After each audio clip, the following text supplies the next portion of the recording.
Tonight, breaking news, a state of emergency declared in Georgia as severe storms take another swing at the tornado-riddled South. Funnel clouds spotted late today. Residents urged to take shelter. At least 50 tornadoes reported across 6 states. Twisters cutting across highways, ripping roofs off of homes. Residents rushing to pick up the pieces before the next strike. The threat still in effect for the areas hit hardest. Al Roker standing by with the latest forecast. Also breaking, civilian massacres. The full scale of Russia's attack on civilians coming into view. Richard Engel inside another suburb of Kyiv, completely annihilated. Hundreds feared buried under the rubble. The new round of sanctions targeting Putin's family. Will it be enough to stop the carnage? No-knock controversy. No criminal charges coming for the officer who fatally shot Amir Locke while serving a no-knock warrant. His death sparking nationwide protests and a debate over police tactics. What newly released body cam footage from the incident shows and how Locke's family is responding tonight.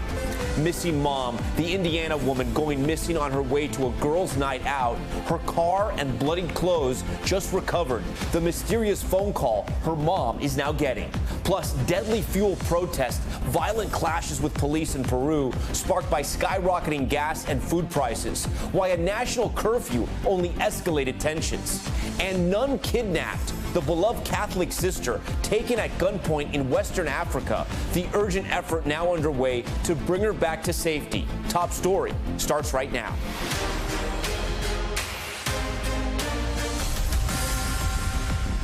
Before they even had a chance to catch their breath, residents across the South slammed with yet another round of dangerous storms. The region battered by three straight weeks of severe weather, and the system is not done yet. A suspected tornado rapidly forming near Lake Blackshear in Georgia. Residents urged to take shelter. The governor declaring a state of emergency. The family riding out the storm in a hotel bathroom. You see them there. There are 3 young children huddled in the tub. Not even 24 hours earlier, multiple tornadoes tearing through the eastern part of the state. This incredible video capturing the sheer force of that deadly storm. Tornado watches remain in effect into the night. Al Roker will have those alerts in a moment. But first, Morgan Chesky leads us off with the residents still trying to pick up the pieces. Hey, hey. Tornadoes, hail, and drenching rains lashing the South for the 3rd time in 3 weeks. That's a tornado right there. Storms from Texas to South Carolina spawning more than 50 reported twisters since Monday. In Alabama, residents rushing to recover from a potential double tornado that left a path of destruction. Look at this thing go. While tonight in Leslie, Georgia, funnels form as the massive system continues to move south. Nearby in Black Creek, Georgia, stunning video capturing a fast-moving twister tearing through Bryan County, where officials say 1 woman died.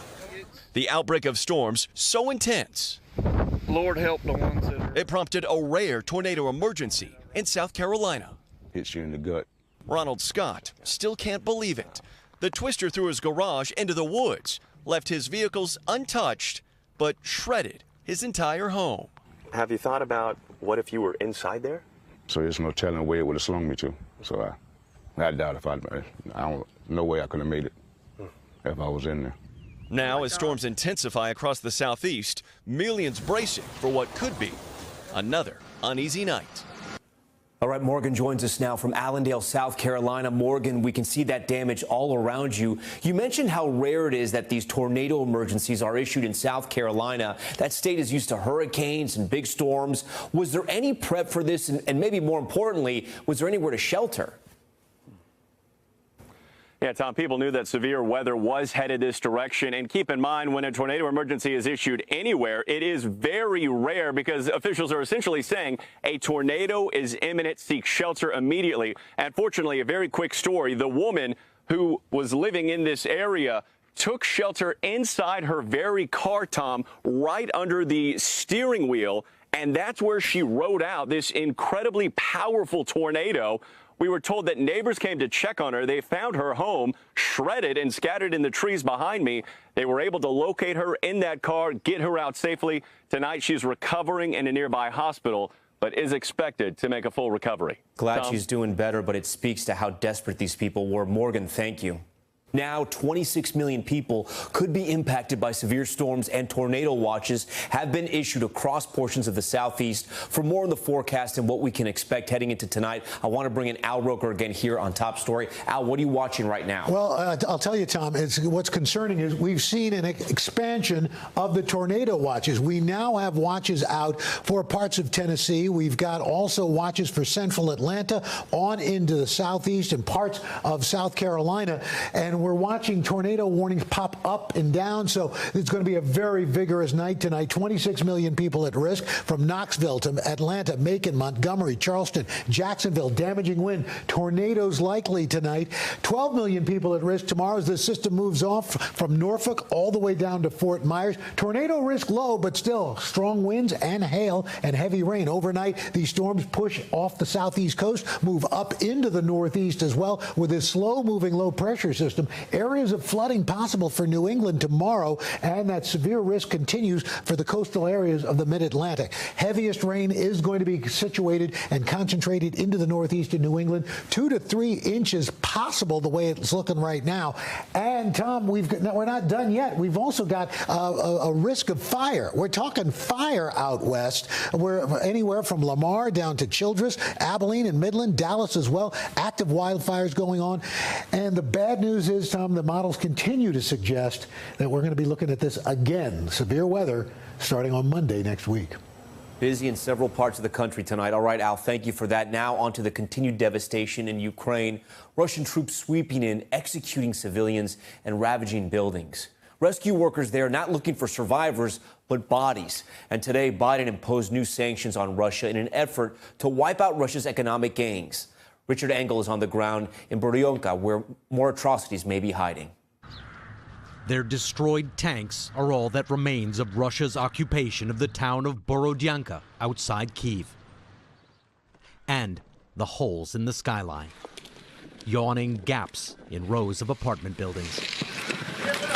Today, Ukrainian rescue workers weren't digging for survivors here. They were trying to recover bodies. Local officials believe hundreds of civilians, many of them women and children, were hiding in shelters beneath these buildings, entombed under the remains of their homes. Residents today came back to salvage, mostly memories. Photos. Little else can be saved. President Biden today imposed new sanctions on Russia for atrocities like this, banning new American investments in Russia and sanctioning Putin's daughters and other elites. Our sanctions are likely to wipe out the last 15 years of Russia's economic gains. Though U.S. actions so far have done nothing to stop Putin's assault here. In nearby Bucha, Russian troops killed civilians up close, shooting people in the head. In Borodyanka, most were killed by airstrikes, but as many or perhaps more civilians died here. Tetiana and her husband came back today. They'd escaped to another town. What is it like to come here now and see your home like this? I have no words. My husband is a builder, she says. 30 years we were making this house for our children. Now we have no future here. We went up to their apartment. How many of your friends and neighbors died in these attacks? We just buried our colleague and her family. There were 3 of them, she says. Another of her friends, Ilona, and her father and her brother-in-law are under this rubble next door. Deliberately attacking civilians is a war crime, unless Russia can somehow prove these were military targets. Tonight, a U.S. military official says all Russian forces have left the areas surrounding Kyiv and moved north to resupply for a possible move to the east, to cities like Mariupol. The scale of the devastation in that city is expected to be even worse than what's been uncovered so far. Tom, we've only been able to learn about the massacres around Kyiv and visit the sites because Russian troops have left this area. But Russian forces are still encircling and bombarding the southeastern city of Mariupol. And tonight, the mayor of that city said that at least 5,000 people have been killed there since the start of fighting, including 210 children. Tom? Unbelievable. Richard Engel again for us tonight. Richard, thank you. When the alleged Russian atrocities sparking worldwide outrage and as the White House punishes Putin with more sanctions, our Andrea Mitchell sits down with Secretary of State Antony Blinken to discuss war crimes and if the West is doing enough to hold Putin accountable. The horror the Russians left behind prompting cries for justice as America's top diplomat rallies NATO to brace for a long war. President Biden has called Putin a butcher, a war criminal. You have said that the people responsible for the crimes in Bucha and those who ordered them will be held accountable. That's right. How can that happen without Vladimir Putin standing trial? The wheels of accountability can move slowly, but they move. And someday, some way, somewhere, those who committed these crimes and those who ordered the crimes will be held accountable. Today, President Biden got personal, sanctioning Putin's 2 adult daughters. Their family members are not allowed to hold on to their wealth in Europe and the United States while children in Ukraine are being killed, displaced from their homes. Their images from Bucha, as you describe it, the atrocities. You have small children. What do you tell your children? What would you tell them? Well, thankfully, they're too small to actually see that, be able to digest it. But someday they will know. But someday they will. You ask yourself, what if this was happening in my town, to my kids, to my family? I think it only reinforces our determination to bring this to an end as quickly as possible. But President Biden is not punishing other countries helping Putin by buying his oil. Why aren't we sanctioning China and India? These sanctions are having a dramatic impact. But there are big loopholes, and Europe still is buying natural gas and still will for another year. There are loopholes that, piece by piece, one by one, we're trying to close. Sometimes that takes time. Time the Ukrainians don't have. U.S. officials say that today's sanctions against Russia's banks and state-owned enterprises will shrink Putin's economy by 15% this year. But Europe has pressed for exemptions for oil and gas because Europe relies on Russia for energy. And the U.S. is not having secondary sanctions against Putin's allies, India and China. Tom? We're still buying all that oil. All right, Andrea, we thank you for that. Back here at home now to Minnesota, where tonight the Attorney General deciding not to file charges against the Minneapolis police officer who fatally shot Amir Locke. The 22-year-old killed during a chaotic no-knock warrant caught on body cam, sparking outrage and protests in Minneapolis. NBC's Miguel Almaguer has those details. After police quietly unlocked this Minneapolis apartment, then startled and killed Amir Locke, who was under a blanket sleeping on a couch and reached for his gun.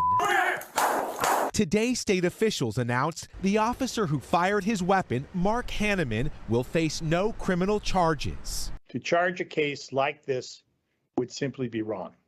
After a 2-month review and now the promised release of all body cameras, including Hanneman's, investigators say the officer followed the law after video shows Locke holding his registered gun aimed toward Hanneman, though his finger was not on the trigger. Hanneman told investigators, "I felt if I did not use deadly force, I would likely be killed." It would be unethical for us to file charges in a case in which we know that we will not be able to prevail. As protests erupted after the shooting, police came under intense scrutiny for killing the 22-year-old, who was not a suspect in their case, while executing a no-knock warrant, a practice now banned in the city. This is not over. You may have been found not guilty, but in the eyes of me, being the mother who I am, you are guilty. Calling his killing an execution, Locke's family, who is still pursuing a civil case, says what happened today is just another police cover-up. Miguel Almaguer, NBC News. We thank Miguel for that. On Capitol Hill, big oil executives feeling the heat over rising prices at the pump. The leaders strongly defending themselves against claims from Democrats that the companies are prioritizing shareholders over the American people. Republicans, meanwhile, blame the Biden administration's energy policies for rising prices. NBC's Tom Costello has more. With pump prices up $1.34 in a year, big oil CEOs were today getting a congressional earful. It's time for the big oil companies to lower prices rather than pad your bottom line. It feels like gouging It even feels like profiteering. The CEOs all reiterated that prices are set globally, and with Russian oil under partial embargo, prices have surged. The price of oil, gasoline, and other refined products are driven by international markets. And we have no tolerance for price gouging. In Tyler, Texas, florist Julia Hassel has had to increase her delivery charge. Making multiple trips to the hospital isn't an option anymore. We try to make one trip a day. Under shareholder pressure to preserve profits, many oil companies have been reluctant to return to pre-pandemic pumping levels. Republicans blame President Biden's policies that aim to wean the country off oil and canceling the never-completed Keystone Pipeline. President Biden walked in day one with an agenda to kill American energy. President Biden should consider his own culpability for higher energy prices. Analysts say both sides may be right. Oil companies need to make a profit after a couple of poor years, and they need that higher price in order to produce more to meet the consumer's demand. With the U.S. and other countries releasing oil reserves, analysts now say pump prices could drop another 10 cents nationally over the next 2 weeks. Tom? All right, Tom, thank you for that. A community in New Orleans is desperately trying to get answers after a beloved nun has gone missing in the West African country of Burkina Faso. Eyewitnesses say she was kidnapped at gunpoint. The missionary's loved ones now praying for her safe release as her captors remain unidentified and the nation battles a surge of increased violence. Priscilla Thompson has the story.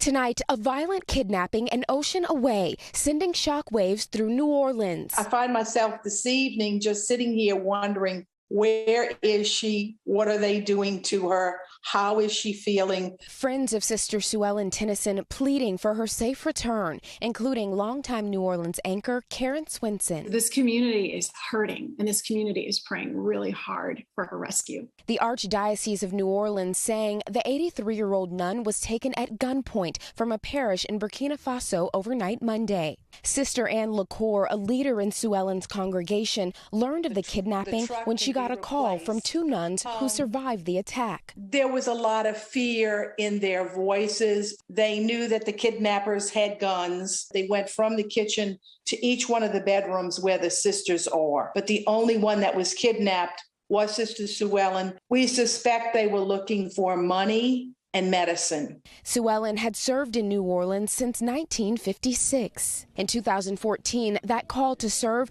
drew her to West Africa's Burkina Faso, one of the poorest countries in the world, now facing a humanitarian crisis due in part to a prolonged drought. She went over there because it was such an impoverished village, and she thought she could help. The Archdiocese says she spent her days at a local clinic, praying with staff and helping mothers care for their children.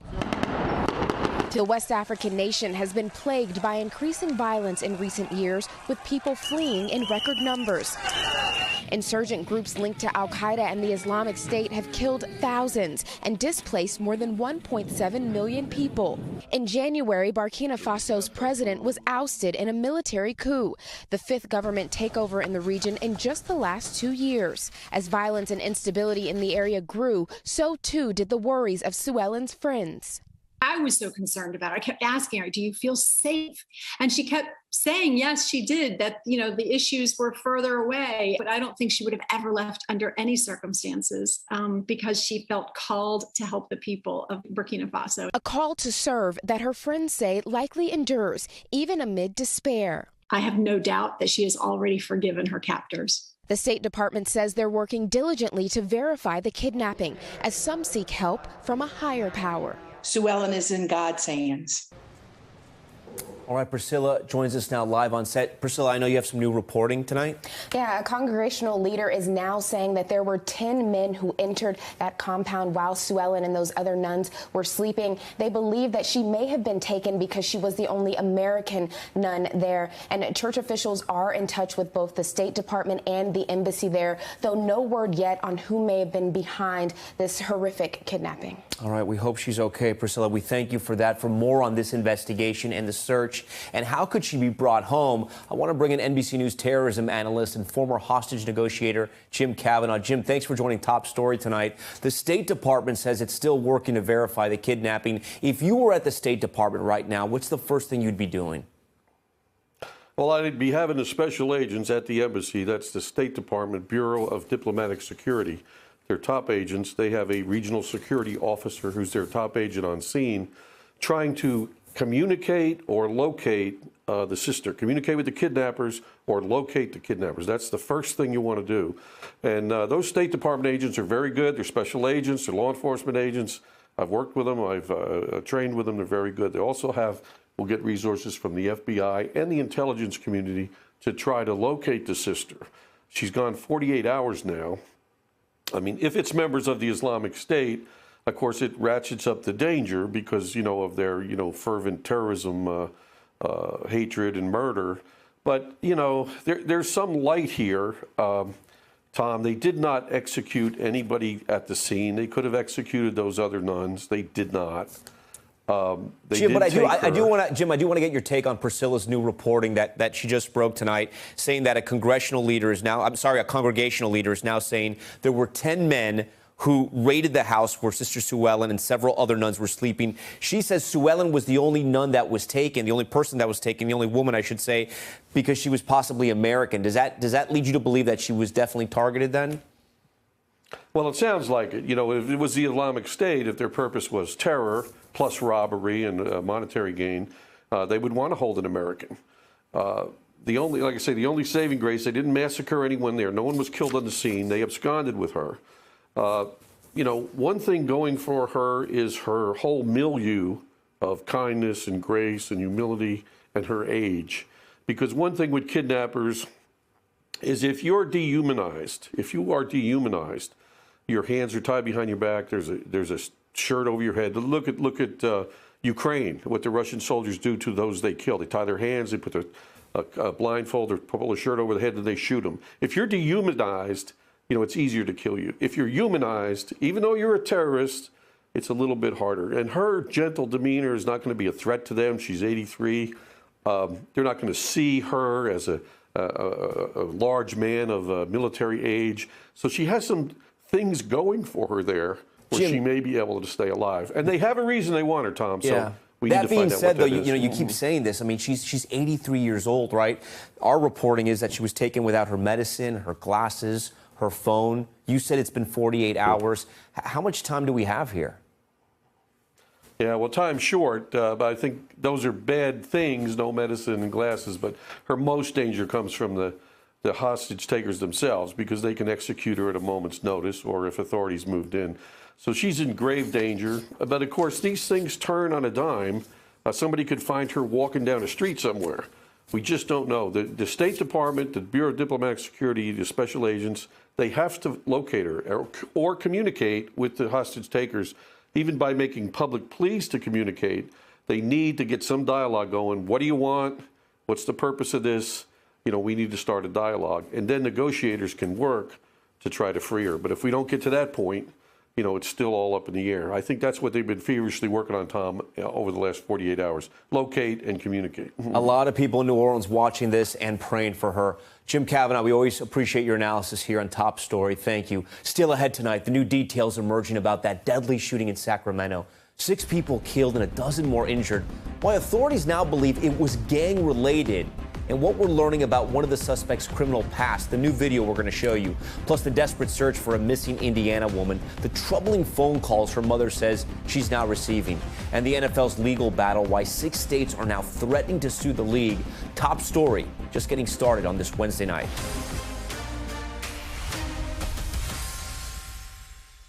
All right, back now with an update to that tragic shooting out of Sacramento this weekend. Police now saying they believe it was gang-related as new details come to light about the alleged shooters, including one released early from a 10-year prison sentence. Steve Patterson has more. Tonight, police saying gang violence is at the root of Sunday morning shooting that left 6 dead and 12 others injured in Sacramento.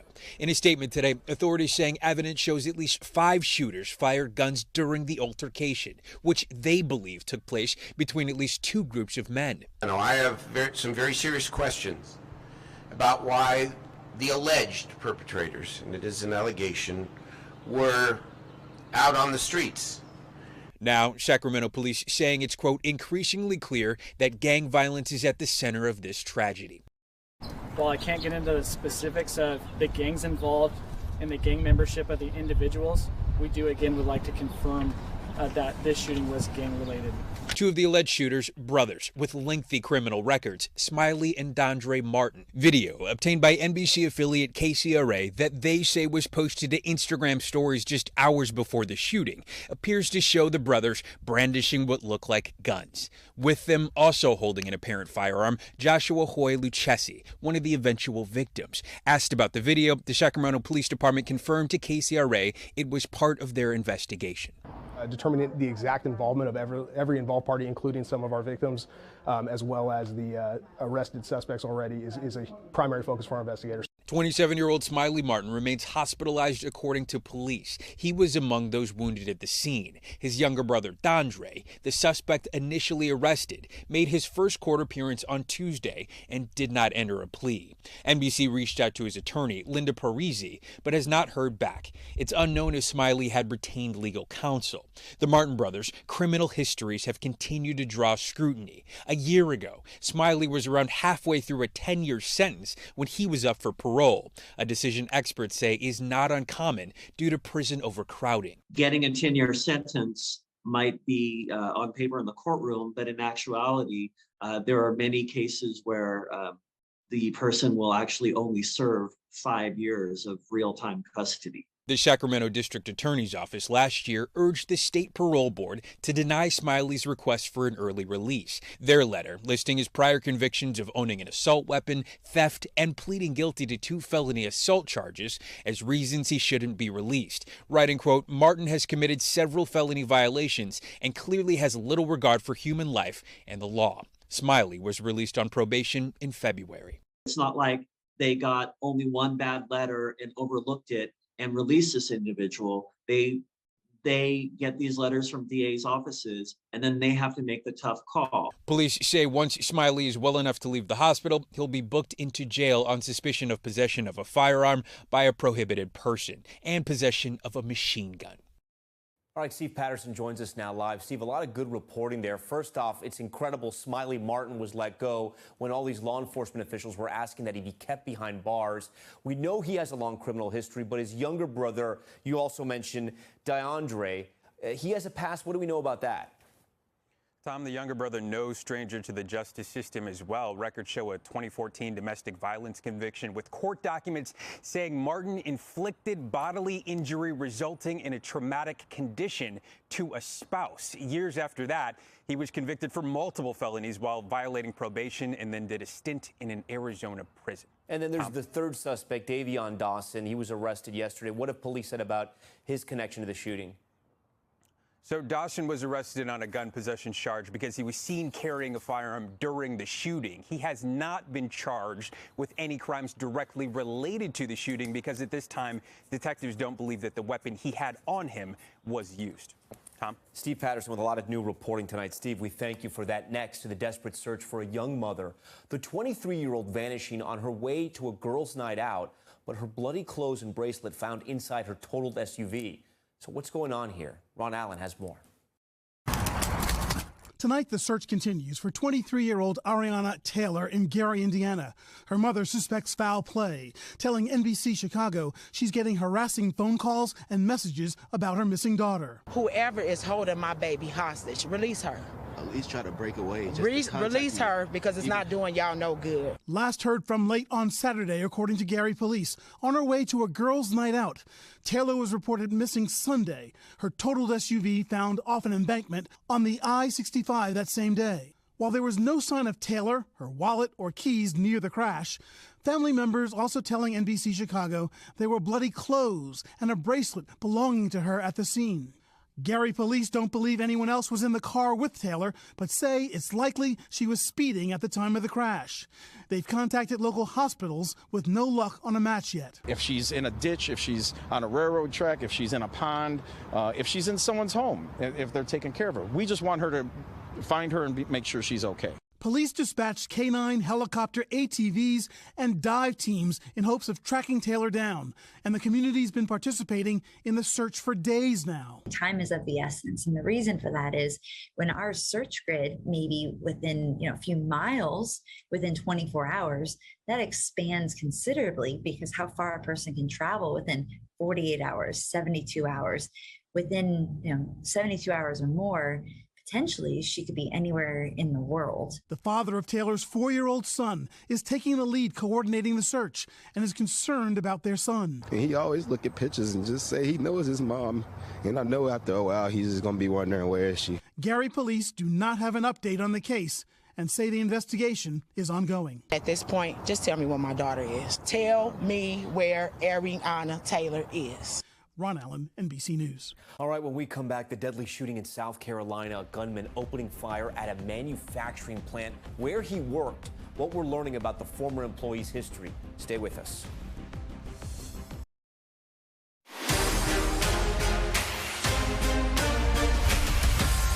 All right, we are back now with Top Stories newsfeed, and we begin with the deadly shooting at a South Carolina manufacturing plant. Police say a former employee opened fire inside the plant in Anderson. At least one person killed and another injured. The suspect was also found dead from a self-inflicted gunshot wound. Authorities say the gunman worked at the plant for about 5 years and was let go just a day or two before the incident. All right, attorneys general for 6 states threatening the NFL with legal action over concerns about the league's treatment of women. The multi-state coalition says more than 30 former league employees have alleged a culture of sexism and widespread gender-based discrimination at work. It comes as Congress investigates how the league handled sexual harassment allegations in the Washington Commanders front office. The NFL saying in a statement they are working to make the league more inclusive, but admit it has, quote, more work to do. Now to an update on a story we brought you last night. A New Jersey mayor has apologized after he was recorded making racist and sexist remarks. Clark Mayor Sal Bonarcarso releasing a video apology today, calling his comments, quote, hurtful and insensitive. However, the mayor did not address allegations he used hundreds of thousands of dollars in taxpayer money to try and keep the recordings a secret. And a massive drug bust off the coast of Puerto Rico. The U.S. Coast Guard seizing about 1,000 kilos of cocaine off a boat in the Caribbean. Authorities say the drugs are worth an estimated $20 million. The Coast Guard says 2 men were on board at the time and are now in federal custody. All right, we want to turn back now to our coverage of Ukraine. The civilian loss outside of Kyiv is mounting, with hundreds feared dead. Our Molly Hunter spoke to one of the many families in Ukraine who are now saying goodbye to multiple loved ones. Marina waved us down as we arrived in Bordianka. It was horrific here, she says. You have no idea. My neighbor had to bury her son in our backyard, she says. You have to come see. She takes us through the back gate to the shallow grave, but then goes to get her neighbor Taisa. 80-year-old Taisa has now buried both her children. She says her son Roman was 57. She'll rebury him in a cemetery when this is all over. In the back and in the front. She tells me Roman was shot in the back by Russian troops as he was walking away.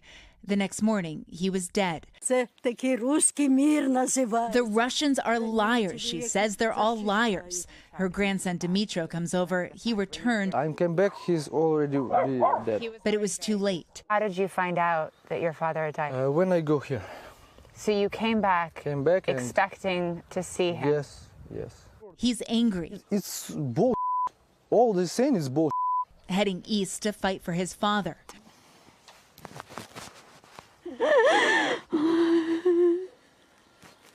And Taisa taking my hands. You need to have a happy life. She wants to show us pictures at her apartment. That's Roman when he was little.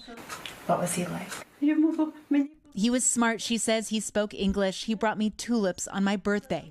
She says she doesn't have any recent photos, so this is how she'll remember her boy. And there are so many heartbreaking stories just like this one. Because there's no cell service in so much of the country right now, many people are just now learning about the death of loved ones. Molly Hunter, NBC News, Kyiv. We thank Molly for that report. Back now with Top Stories Global Watch and the deadly crash at the Russian embassy in Romania. Video shows the car engulfed in flames after it rammed into the compound's front gates. The driver was killed. Police say they found containers of flammable substances inside the car. No one else was injured. It comes one day after Romania announced it would expel 10 Russian diplomats. All right, now to the shocking moment at a tennis match in Ghana. Take a look. New video circulating on social media. It shows the moment a 15-year-old French player slapped his opponent after a match. A brawl breaking out right after. That player apologizing today on Instagram, saying he was frustrated by the match and that he was, quote, verbally abused by many in the crowd. So far, he has not been disciplined. And a piece of sports history is going up for auction. The jersey worn by Argentine soccer star Diego Maradona when he scored the controversial Hand of God goal during the 1986 World Cup is going up for sale for the first time. The jersey has belonged to former England footballer Steve Hodge since he exchanged shirts with Maradona after Argentina's 2-1 victory. It is expected to fetch more than $5 million at auction later this month. All right, we turn now to Money Talks, what consumers and investors need to know about the business world and beyond. Miami, known for its beaches, great news anchors, and wonderful weather, wants to also be known for crypto, embracing the digital currency, and it's generating both excitement and skepticism. Here's CNBC's Kate Rooney. This is no ordinary pickup basketball game. Founders, CEOs, entrepreneurs, creators. It's an elite networking scene. Buying a crypto token is required to join. This is Miami, the city that wants to lure tech from Silicon Valley and finance from New York, all by embracing crypto. I must take about 10 calls a day if people are new to Miami. Investor Chris Adamo co-founded the basketball group. The native New Yorker is now a 10-year resident of Miami. Miami is our home base, for mostly year-round. Everything comes to us. That energy is spilling into local businesses. Restaurant Freehold just started accepting Bitcoin as payment. It's something that people want it. They want what's new. They want what's cutting edge. Our biggest crypto sale is a 133-footer. Others are even accepting it as payment for bigger purchases. How many yachts have you sold using Bitcoin? So we've done about a dozen crypto transactions. Part of the draw to South Florida, low taxes, friendly legislation, and a mayor who's gone all in on crypto. I realized that there was a unique moment for us to really change dramatically the perception of Miami to a real place of tech and finance, which I think is going to define the future of our country and our world. 44-year-old Mayor Francis Suarez even takes his salary in Bitcoin. It's creating hundreds, if not thousands, of high-paying jobs. Jobs brought in by people like Jack Abraham, a venture capitalist who started his company in San Francisco, then moved the headquarters to Miami. In some ways, it feels like the first week of freshman year here, where everybody knows there's a lot of passionate, interesting, smart people. And if you can get into this community now, while it's still in this sort of somewhat of a formation phase, you can play a really big role in it going forward. Miami is even experimenting with its own cryptocurrency, Miami Coin. Its value has gone from 6 cents to a fraction of a penny, but the mayor is undeterred. I give you the Miami bull. Any worry about a bubble and the idea that this could be like the dot-com boom and bust? You know, we've had real estate bubbles here in the past. We've been kind of a little bit of a boom and bust kind of a city over time. What I think is different about this is I just don't see people going back. When you want to create a business, you want to go to the places where you can get access to capital to scale and then, of course, grow your company. All right, CNBC's Kate Rooney joins me now from God's country, South Florida, just outside the Bitcoin 2022 conference in Miami Beach. Kate, so what are the signs that Miami's embrace of crypto is actually having an impact?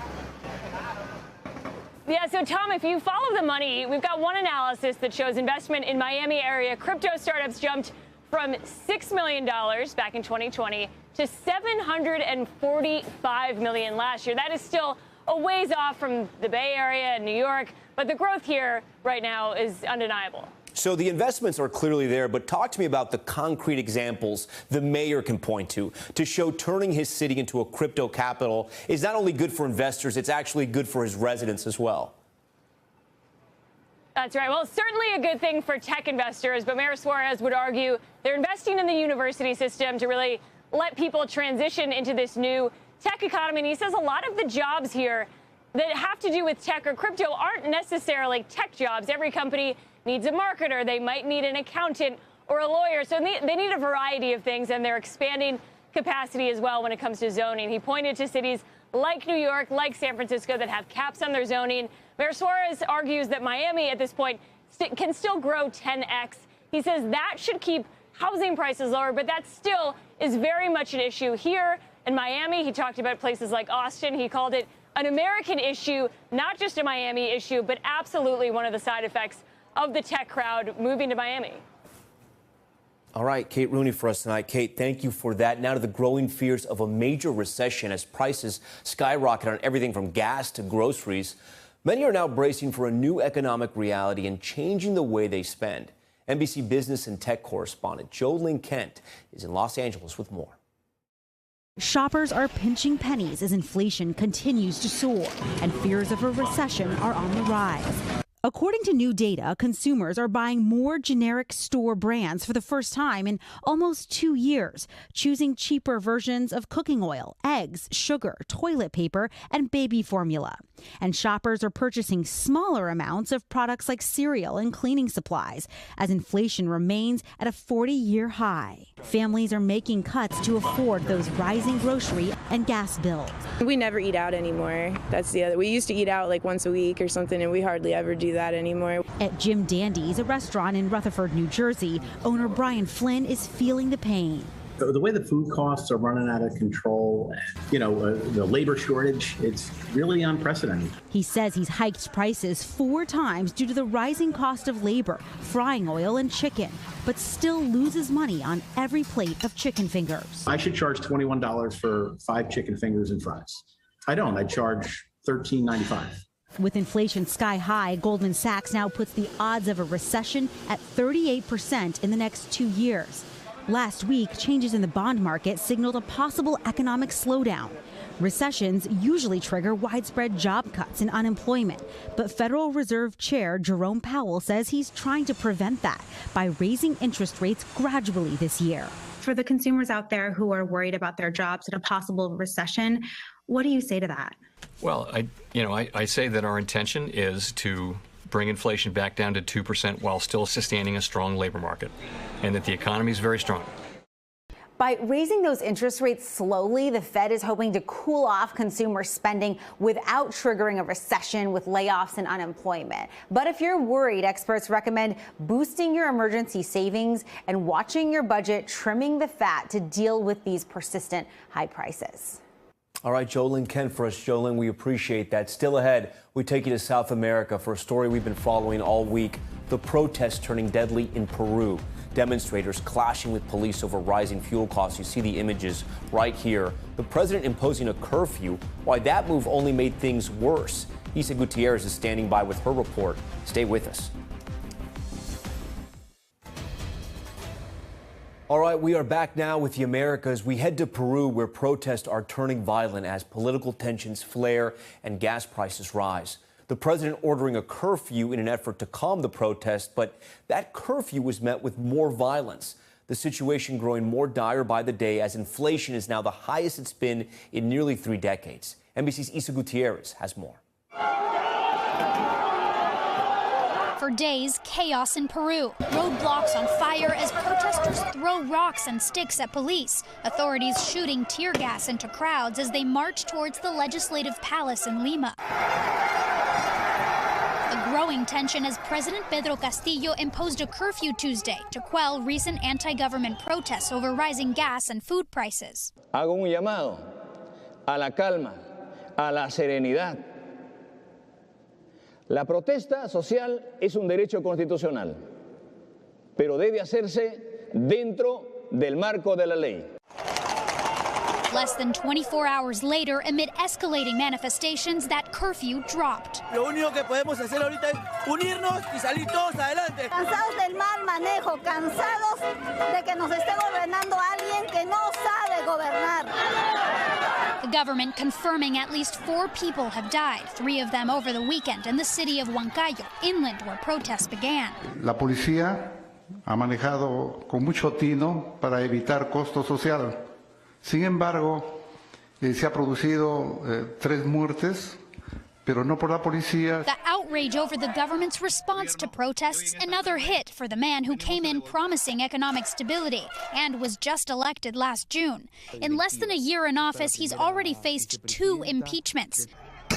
President Castillo's curfew and handling of the deadly protests raising concerns about rights violations. The country's national coordinator for human rights saying the state of emergency violates Peruvians' rights and accusing the national police of using disproportionate force against protesters. It's a delicate topic that for many Peruvians brings back memories of 1992. And amid social and economic unrest since jailed former President Alberto Fujimori shut down Peru's Congress and judicial system and sent tanks into the streets. What do you think it was about the curfew specifically that made the Peruvian people say, okay, that's it? Oh, well, first of all, not even in the worst times of COVID, not even in the worst years of terrorism, which Peru has been through, decades ago, was there this 24-hour shutdown with no preparation. So this was clearly seen as a reaction by a president who didn't know what else to do. Inflation has been an issue in Peru for years. One worsened recently with the war in Ukraine, hitting a 26-year high in March. Before the curfew, the government proposed dropping most fuel taxes in an attempt to lower prices, while also raising the minimum wage about 10%.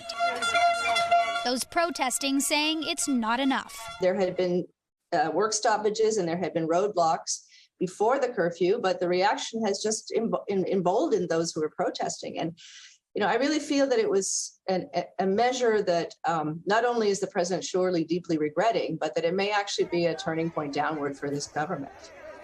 All right, Issa joins us now live in studio. Issa, a lot to talk about here. So the president, who's been described as center-left, has had a really rough go. You mentioned the 2 impeachments, but you were just telling me this curfew actually made things so much worse. It's been lifted now. Are things any better? They're not, Tom. That's the short answer. Cynthia from the university there in Lima told us that this is really just going to continue to go downhill in her opinion. She does not expect things to quiet down. They have not in the last 24 hours. She especially does not expect things to quiet down for the president. She says that there have been calls for him to resign already, not only from members of the opposition, but from members of the government who used to support him, who voted for him to not get impeached the last 2 times, who are now saying that they're fed up and they're going against him as well.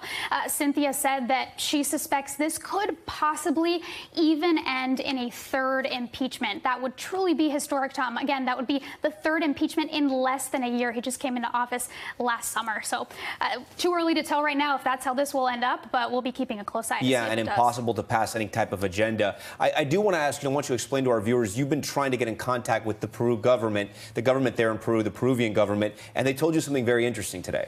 Yeah, Tom, that's right. We did reach out to them. We asked them about all of this and also about the concerns over them violating human rights. In their response, what they said is that they were so sorry they could not speak to us today because they're actually on the road traveling with the president right now, going around trying to resolve the social unrest. Yeah. So we'll be keeping close tabs on this to see how it all plays out. It gives you a sense of the crisis of that they can't even respond to reporters even by email. Okay, thanks so much, Issa, for that. When we come back, a mother realizing what she just survived and a hero's thank you. The family pulled from the window of their 3rd-story apartment the moment they got to say thank you to the men who saved their lives. Stay with us.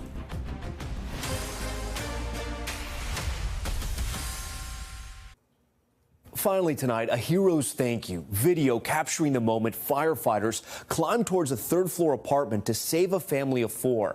That family now getting the chance to share their gratitude. This cell phone video captures the moment firefighters in South Jersey started to rescue a family trapped as a fire burned through their 3rd-floor apartment. Just thinking about that moment brings mother Chelsea Mitchell to tears. We couldn't escape. We could not get out that door. What we saw behind that door, I knew that if we didn't get out that window, we were going to die. Inside that apartment, Chelsea, her fiance Dominic, and their 2 children, 5-year-old Luna and 3-year-old Aries. I had my hands over their faces because I didn't want them to breathe it, and I just turned and ran back towards my bedroom. I fell. I was crawling with them to the room, and when we got in the bedroom, I just put my head out the window and started screaming for help.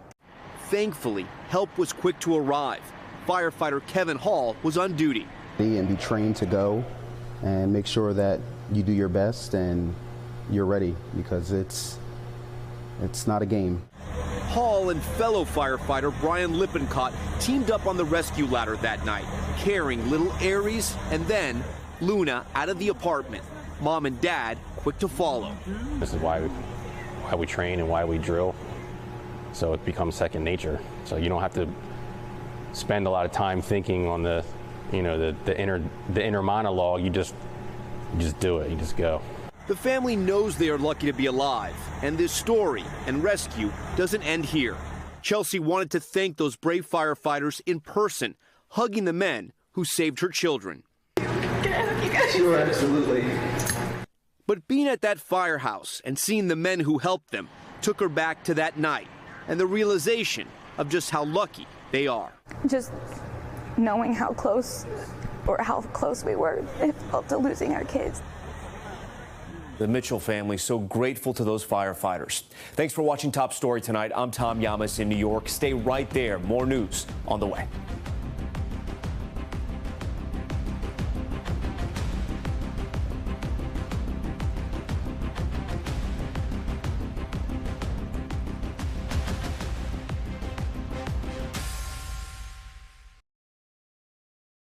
Thanks for watching our YouTube channel. Follow today's top stories and breaking news by downloading the NBC News app.